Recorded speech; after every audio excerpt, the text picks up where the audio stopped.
बाबा साहब सबसे बड़े फेमिनिस्ट थे। आज उनकी जयंती पर मेरे श्रद्धा सुमन अर्पित हैं। बहुमुखी प्रतिभा के धनी। आप लोगों को लगता है कि उन्होंने एक जाति विशेष के लिए किया, तो आप सबको जानना चाहिए कि उन्होंने महिलाओं के लिए क्या किया, उन्होंने श्रमिकों के लिए क्या किया, अपने मजदूरों के लिए क्या किया, सबके लिए उन्होंने किया। आज जो आप नीला कबूतर कह के गाली देते हो ना, शर्म करो नीले कबूतर। मैं आपको आसमान में उड़ना सिखाया उन्होंने महिलाओं को और सब लोगों को। आप जिनको भीमटा भीमटी कहते हो ना, आपको भीम जैसा मजबूत उन्होंने ही बनाया।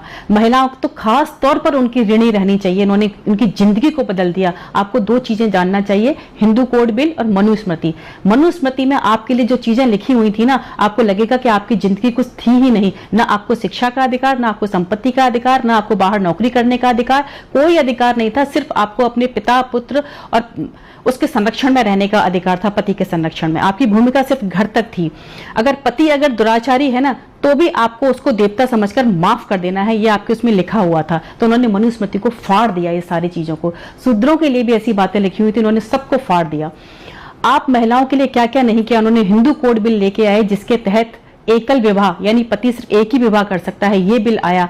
विधवा विवाह का आया, तलाक का आया, आपको शिक्षा का अधिकार मिला, आपको समानता का अधिकार मिला, आपको संपत्ति में अधिकार मिला। ये सारा हिंदू कोड बिल में वो खुद लेकर आए। जब रूढ़िवादी लोगों ने उसका विरोध किया तो उन्होंने अपने कानून मंत्री पद से इस्तीफा दे दिया आप लोगों के लिए। और आप लोग इतने एहसान फरामोश, आज आप उनकी मूर्तियां जला रहे हो, पोस्टर जला रहे हो। शर्म नहीं आती? आपकी जिंदगी को इतना बदल दिया उन्होंने। तो आपकी जिंदगी को राम ने नहीं, मैं सच में कहूं भीम ने बदला है आपकी जिंदगी को। इतने एहसान फरामोश मत बनिए आप लोग। दूसरी बात, मैं आरक्षण वालों से भी कह रही हूं कि आप आरक्षण के भरोसे मत रहिए। बाबा साहब तो बिना आरक्षण के कहां से कहां पहुंच गए थे।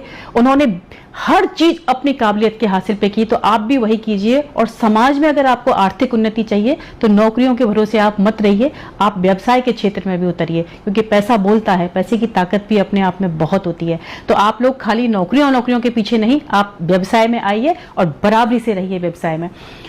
दूसरी बात मैं बस कहूंगी, बाबा साहब से आप लोग एक ही चीज सीखिए कि मेरे हौसले इतने बुलंद हैं कि मेरे दुश्मन भी मेरे मुरीद हैं। कोई साथ हो या ना हो, मैं अकेला ही चलूंगा, हासिल करूंगा जो मुझे पसंद है।